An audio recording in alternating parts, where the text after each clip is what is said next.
Harm reduction doesn't mean we're encouraging people to use drugs. We're encouraging people to be safe. The United States has experienced a dramatic upswing in overdoses from fentanyl in recent years. The fentanyl epidemic has majorly targeted college campuses, which is why it is more important now than ever that we encourage the youth to exercise safe drug practices and to always test your drugs.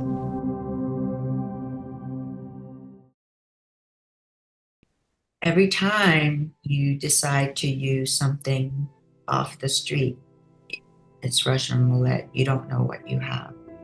You can't trust the person who gave you that because they may not know what's in there, right? So it's on you to be safe.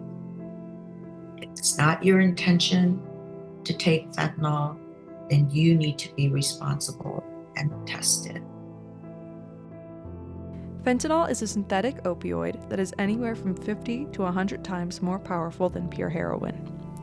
It is used safely as an anesthesia in operating rooms, but like many opioids, it is highly addictive. Because it can be made entirely in a laboratory, it has been mass-produced and laced into counterfeit pills made to resemble anything from Xanax to oxycodone. According to the DEA, 6 out of 10 fake pills seized in the US have a lethal dose in them, which is only 2 milligrams of fentanyl. In 2020, 107,888 people died from drug overdoses in the United States. This is more deaths than the total American lives lost in the Vietnam, Iraq, and Afghanistan wars. In Colorado alone, there has been an 800% increase in the fentanyl-related deaths between the years 2018 to 2022. There are 2 pushing factors for fentanyl being found in these counterfeit pills. The first being that it's cheaper to make pills that are cut with other substances. The second being that these manufacturers want their clients to be addicted to their products. Street dealers may even be unaware themselves of what contents are in the pills they are distributing. That is why it is so important to test your drugs each time you use, because you never know what your pill may contain. People go to a party and there could be 10 pills from the same batch, and one is tainted because these illicit drugs, there's no quality control on the street. Dr. Jeannie Chung is one of the many parents who suffered a tragic loss due to an unsuspecting accident.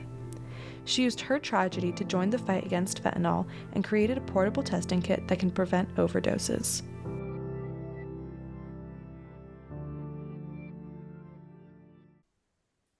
So Jack grew up in Boulder. He was born and raised in Boulder and decided to attend school in Kentucky. He wanted to try something different than Boulder and try something outside the bubble.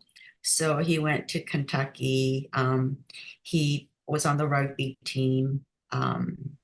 And then COVID happened, and Jack is a very social, outgoing person. And of course, rugby being a contact sport, they couldn't really play rugby. And I think it was very difficult for a lot of young people during COVID shut down, and him being in a place where he didn't really know a lot of people moving from Colorado to Kentucky.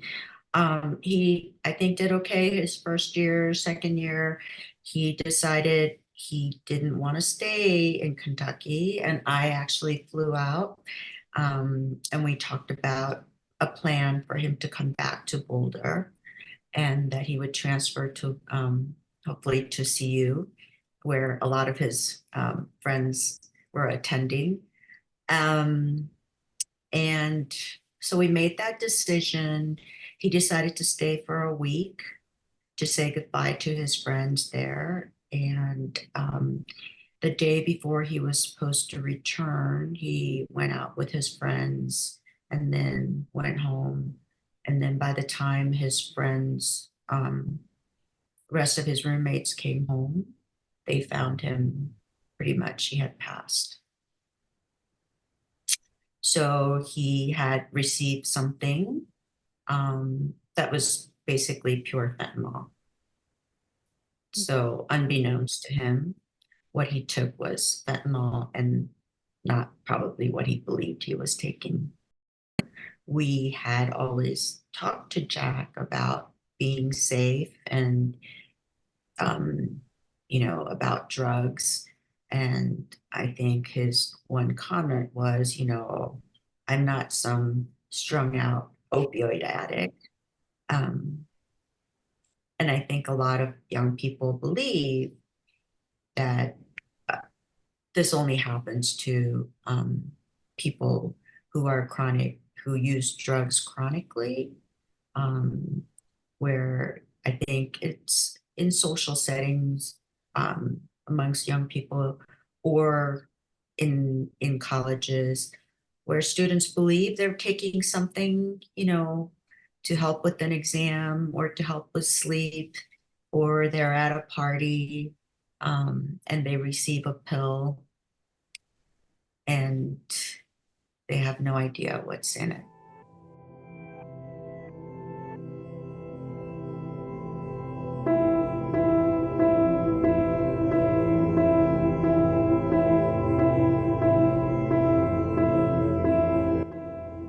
So after Jack passed, I think any parent who has lost a child can say that it is probably it is the most devastating thing that can happen to a parent. I couldn't imagine letting this happen to other parents. The um, the pain and just the pure